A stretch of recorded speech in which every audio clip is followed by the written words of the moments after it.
Oh, hello folks. I don't do these videos too often anymore, mostly because of my work schedule. But um, I'm over here at the mill on Powder Valley Road, right along the Perkiomen line. And Steve had posted a video about the Hancock Ice Company about a week or so ago. And I wanted to point out something while I had the opportunity. This red building down here, right alongside the old mill, which has now been converted to a house for the last 50 so years. Um, I don't know what's in the red structure now. It looks like somebody converted it into like a living quarters or something. But years ago, they actually stored ice in here. It is one of the last few remaining so-called ice houses in the area. It is a small ice house, but it's still considered an ice house to a degree.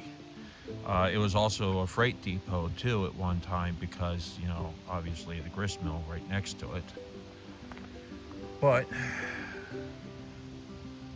this dam, I do know they used to cut ice out of here, from what my grandfather used to tell me. And if you drive up Powder Valley Road nice and slow, put your four-ways on, and you can literally count all the water supply dams going all the way up until you get to Powder Valley itself. If memory recollects, there's between 5 and 7 dams going up. You can count at least 5 remnant dams. And, once they get the ice off, they'd replenish the water supply, get it back up, let it freeze overnight again. Down here, a little bit, right about where the crossbuck is on the road, the rails for the old crossing going from the main line coming over here to the little freight shack. I keep coming up with different names. But the crossing rails are still in the roadbed, the last I saw. I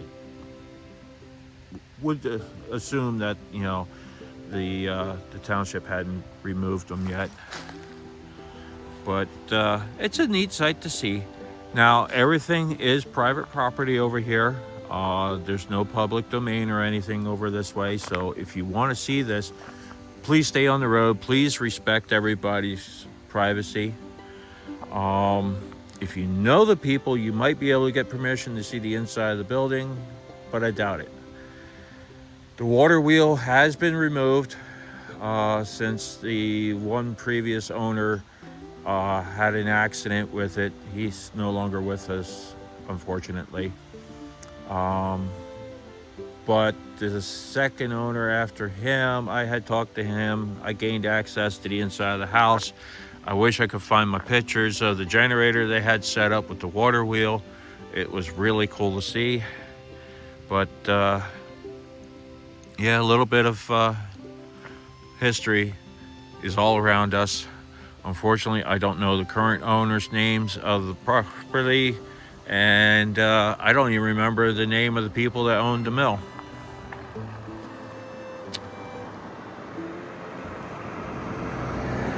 So, just interesting things to see along the Perkiomen. Man, listen to that waterfall.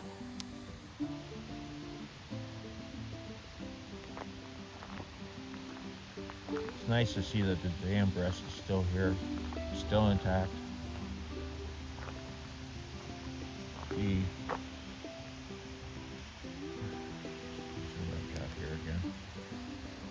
There is a pipe that runs right along the edge here, and it would feed over to the water wheel. I'm pretty sure they have that blocked off now. It used to flow like the Dickens. Down a little bit, get another shot of Water coming down over top of the dam.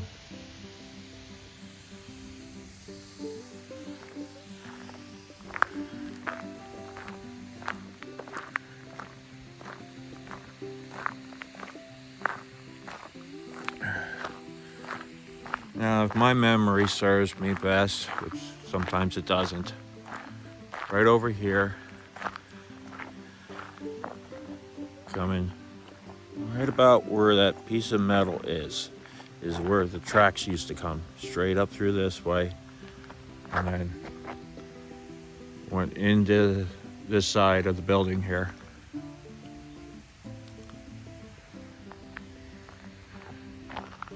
I remember back in the day, about where that piece of metal is now, that's where I used to see 2 or 3 hopper cars sitting when Conrail owned the line.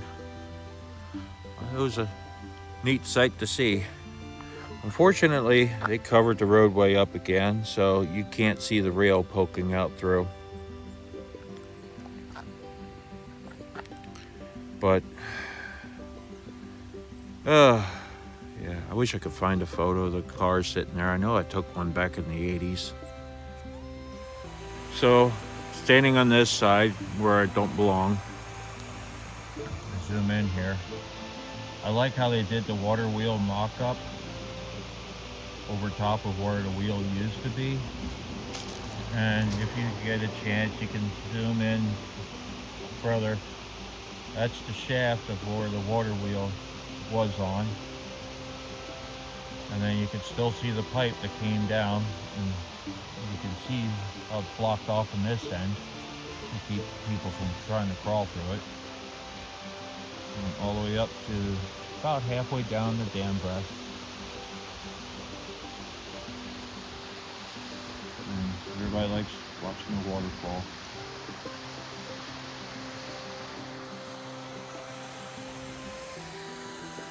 So, view of the main line, and somewhere down there, there's a little tree that sticks out in the side.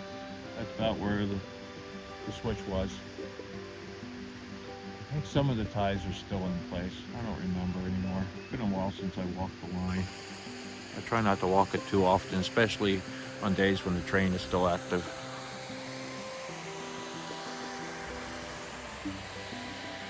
So, this concludes the video for today. Hopefully I'll be able to record another one in the future somewhere else. Talk to you, Mosey, all soon.